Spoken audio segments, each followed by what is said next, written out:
एक निश्चित समय सीमा के अंदर अपना व्याख्यान माला का पत्र पूरा किया। सर आपको इसके लिए बहुत बहुत धन्यवाद।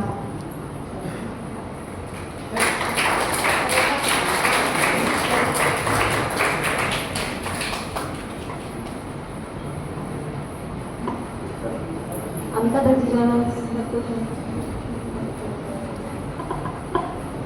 अगली कड़ी में श्री रमन महर्षि व्याख्यान माला डॉक्टर सिंधु पौड़िया।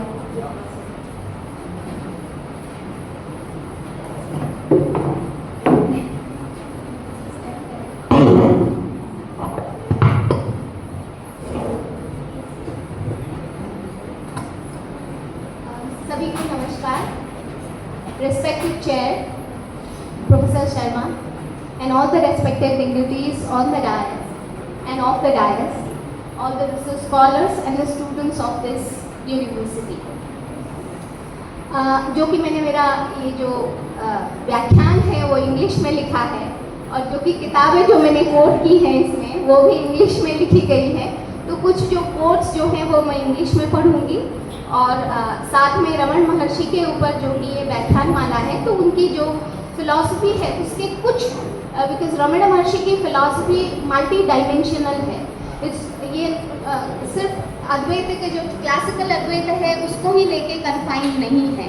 और आज अगर हम 20th सेंचुरी में because he is one of the finest philosophers, finest realised personalities जो थे 20th सेंचुरी के, लेटर 19th और 20th सेंचुरी के, तो इसीलिए उनकी फिलॉसफी जब मैंने बोला कि मल्टी डायमेंशनल है तो एग्जिस्टेंशियलिस्ट फिलॉसफी में भी फिट बैठता है, फिनोमेनोलॉजिकल ट्रेडिशन में भी फिट बैठता है क्योंकि वो एग्जिस्टेंस की बात करते हैं, वो ऑन्टोलॉजी की बात करते हैं और यहीं पे जो मेटाफिजिक्स और ऑन्टोलॉजी का जो डिफरेंस है वो सामने आता है। और इसीलिए मैंने इसका टाइटल भी रखा था Raman Maharshi and transcending the finitude of existence, क्योंकि उनकी रियलाइजेशन की एक सबसे बड़ी बात ये उपलब्धि ये भी रही है कि जब उनको रियलाइज हुआ तो वो मौत को जीतना चाहते थे।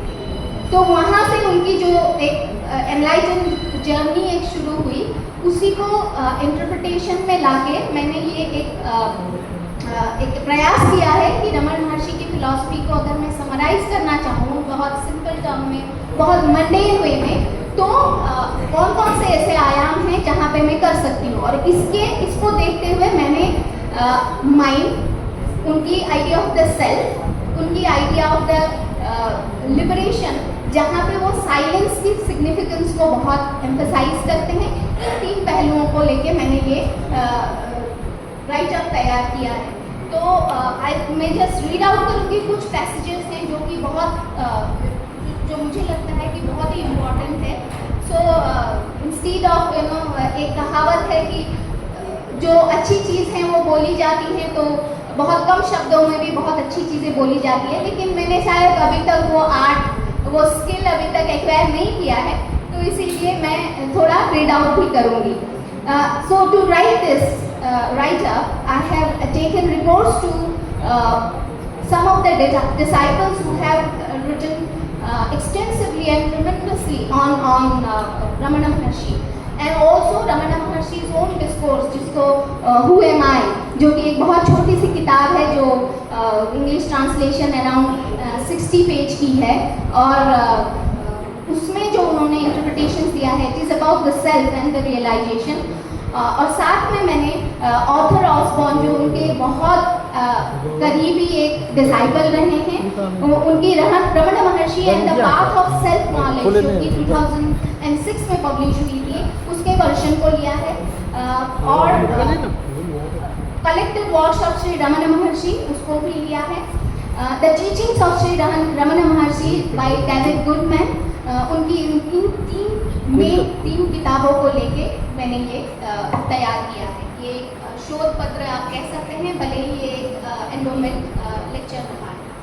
सो द फर्स्ट थिंग जो कि मैंने बोला कि मैं तीन पहलुओं के ऊपर इस इंटरप्रिटेशन में मैंने रखा है। The first is the nature and the function of the mind and the Manas. So the very first thing where Western and the Indian philosophy differ is Indian philosophy considers mind as a different entity altogether, than the West. Because in the West, consciousness and mind, it's until now. So now when the consciousness studies have become very prominent in the West, then only the difference, they have realized that mind has subtleties. The consciousness is more subtle than the mind. और वो duality अभी वो मानने लगे हैं, but otherwise until Descartes and the rest of the modern philosophers, until the phenomenology came into picture, consciousness was mind. So, but then in Indian philosophy, as from the very classical times, we have seen that mind is a completely different entity than consciousness, and mind because it's material. But then Ramana Maharshi's interpretation is very interesting. Couple of very interesting facts that we need to also highlight. So he said that the mind is a power within the self. Now this self is consciousness, but he says, and these are all quotes which I have taken, the mind is a power within the self that causes thoughts to arise. Now, thought is again an element in the mind because of which we consider that we are conscious. Now, the relationship is so entangled that there is mind, there is consciousness, and there is a very thin line of distinction that where do we say that there is consciousness. So he says the mind is a power within the self. Now within the self means that self is consciousness. It is the power within the self that causes thought to arise. So whatever we are thinking, it is because of the mind, but which is nothing but the power of the self, which is the consciousness. And he says mind is a wonderful force inherent in the self. So it is the integral part of the self that which arises in the body. Now the inclusion, how beautifully he integrated the whole system. So in the West, if we see from Descartes onward, there is a distinction that mind has a faculty, mind has the quality of consciousness, and body has the quality of extension. That is merged, that is combined in Ramana Maharshi's idea of the mind. Because I have only 18 minutes to speak on, I am going to skip some of, even if these are important quotes. But then he says, when it remains in the heart, so when the mind is remained in the heart, so when the subtle mind emerges through the brain and the senses, and the gross names and the forms are cognized. So when we say mind, and it is my mind, he says that there is always an ego. So when I say this is my mind, or this is your mind, or this is the mind, when we say, even then he says there is an ego. So when it remains in the heart, names and the forms disappear. So so when it goes inside the self, when it is in its own essence, that is consciousness, he says that it is in that form that all the names and the forms and everything, the body, everything gets dissolved. Then he says, if the mind remains in the heart, the I or the ego, which is the source of all thoughts, will go. And the self, that is the real, which is known as consciousness, eternal I alone will shine. Where there is not the slightest stress of ego, there is the self. So when this mind is seated in its own essence, that is where the self is emerging. That is where the consciousness, जब ये जितनी भी नाम रूप और body, ये जितनी भी कन्फाइनमेंट है, इन कन्फाइनमेंट को जब वो समेट के अपने कॉन्शियसनेस में रहता है, तब वो प्योर कॉन्शियस फॉर्म में होता है. जब भी नाम रूप में आ गया, जब माइंड में आ गया और बोलने लगा कि I am thinking, that is where the ego starts. And that's why we are famous. There is this conversation between one of his disciples that when he wanted to enlighten, and then he asked Prabhu, what is that which I get enlightened? So then he says, you just meditate, you be in silence. That's the only teaching he gave, be silent. And then he comes back again and again, and because he thought that he was wanting to experience something extraordinary. And that's the beauty of Ramana Maharshi, that he never talked about any of the extraordinary experiences. He said that the essence of the consciousness is when you experience that being. So, and then every time he was coming, I'm trying to get experience, but I'm not getting it. So what is it that reason? Then he says, remove the I. You are already enlightened. So that I is something which Ramana Maharshi over and over has emphasized. So I'm going to skip some of the parts. And then he says, the source is the same. Now source is the same, means the source of consciousness and the source of the mind, because I am referring to the first part. The source is the same of both mind and the breath. Thought indeed is the nature of the mind. The thought I is the first thought of the mind, and that is egoity. He uses the term egoity. I mean, this is an English translation, however.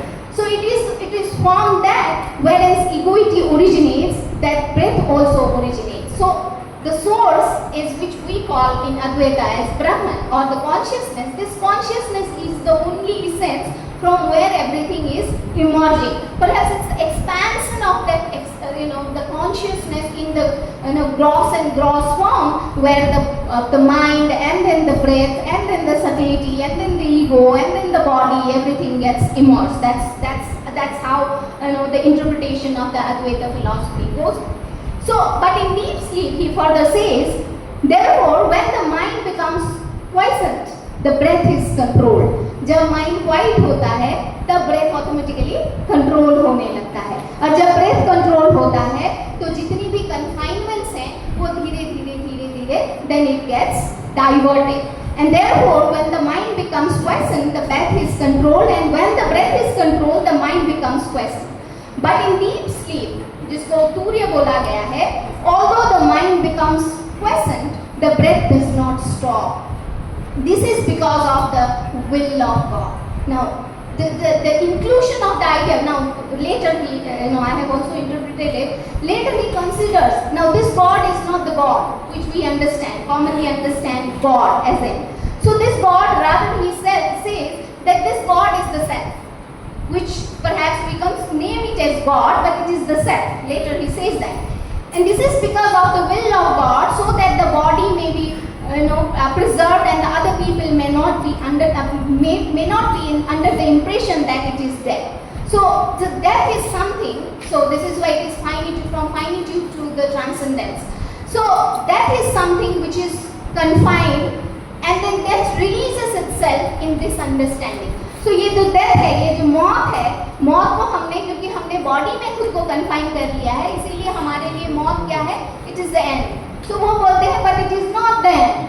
जब ये end हो जाएगा, it is, and this is why he was always a supporter of the जीवन मुक्ता. So the end तब होगा जब आपको मुक्ति मिलेगी. But death, the bodily death is something which is not the end. और यहाँ पे I would like to bring forth Heidegger's concept of death. Heidegger also somewhere highlights this idea. जो कि जर्मन फिलोसोफर थे, वो डेथ को बोलते हैं it is the possibility, it is one of the possibilities moving towards authenticity. जब हम death को समझते हैं तो ये हमको ऑथेंटिसिटी की तरफ ले जाती है, क्योंकि डेथ कब किसकी होती है? वो बोलती है डिजाइन की डेथ नहीं होती है, डेथ हमेशा अदर की होती है, क्योंकि डिजाइन की डेथ एक्सपीरियंस करने के लिए डिजाइन वहाँ पे नहीं रहता. अगर ह्यूमन बीइंग की डेथ, अगर मेरी अगर फिजिकल डेथ को भी एक्सपीरियंस करने के लिए आई एम नॉट देयर, लेकिन death is there only when there is an others death. So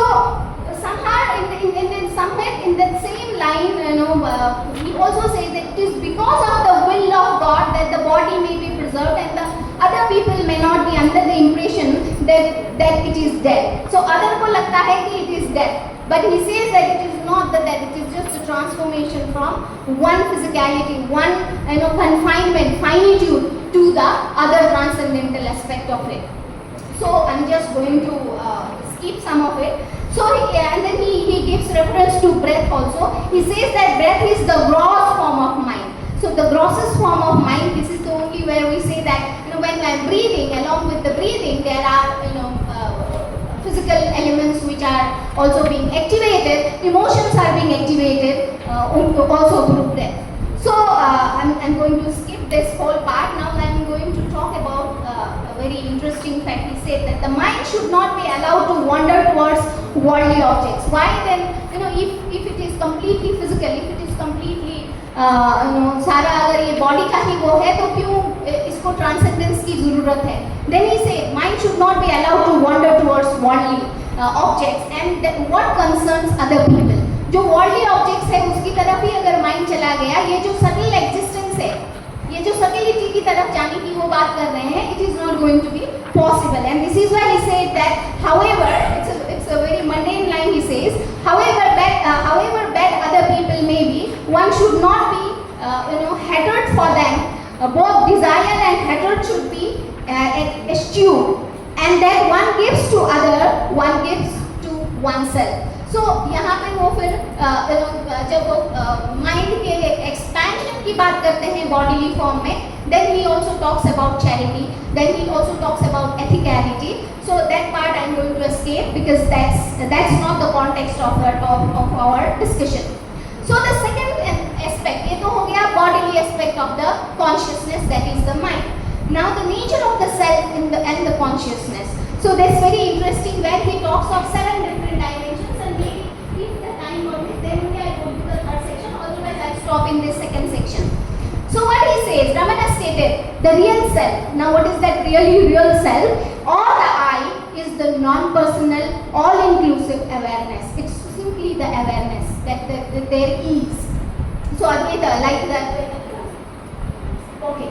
So then he said that in which all these worlds seem to exist steadily, that of which all these worlds are in possession.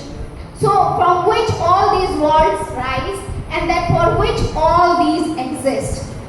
That by which all these worlds come into existence, and that by which it is indeed all these, all that alone is existing reality. That is what is the nature of the self. He says, let us cherish that self, which is the reality in the heart. So the heart is again coming. The mind is not going away of the mind. He says because it is not something which is purely transcendental, because the experience, the Brahmanubhuti or anything is possible only in the world. So the experience may be otherworldly. The experience may not be explained in terms of language and reason, but the experience is very much possible only in this existence. So, and then he refers to the 7 dimensions of different explanations of the self. I just named them. One is self as I, or the all-inclusive awareness. That's what he refers to. And he says self is Sachidananda, like the Advaita philosophy talks about, being consciousness and bliss. Self is God. This is what I was referring to. In its infinite infinitude and formlessness, it is where the godliness is rest. Self as the heart. He also considers self as the heart, or he calls it Hridayam, to represent the center of the source of the form, from where everything is manifested. Self is the jnana. Another connotation of the self he gives is the true knowledge or the jnana. It is not an object of experience, nor it is an understanding of the state which is different and apart from the subject knower. It is the direct and knowing awareness of the reality in which subjects and the objects have ceased to exist. So even the subject, even where the subjectivity also gets dissolved. Now, because subjectivity is also, it is beyond subjectivity. So one who is established in the state is known as, he considers him as Jnani. Now he also says self is Turiya or Turyatita. Self is the underlying reality which is supported and the appearance of the other 3 temporary states. Because of this he is sometimes called the self Turyavastha or the 4th state. He's also occasionally used the word Turyatita for the self. And the 7th one is self was once real nature and the natural state of being, and for this reason he occasionally employed the term Sahaja Sthiti. Even self is also known as Sahaja Sthiti by Maharshi. And meaning the natural state, the Swarupa, it is also the nature, meaning real form of real nature. He also used the word silence to indicate that, that self. Because that self doesn't have any sound. And realization of that only he considers as, mukti or liberation. So the liberation for Ramana Maharshi is not something which is purely transcendental. So it is only bringing that or breaking the chain of finitude and moving towards that infinite possibility of existence. Thank you so much. Thank you, Professor Mishra, for giving me this opportunity to speak. and I'm so sorry that I have read out and if I have taken little more time, I apologize. Thank you so much. Thank you. अभी श्री रमन महर्षि व्याख्यान वाला सिंधु थोड़ा नाम प्रस्तुत करें। Thank you so much, sir. It's an honor. एक clap करेंगे आप ये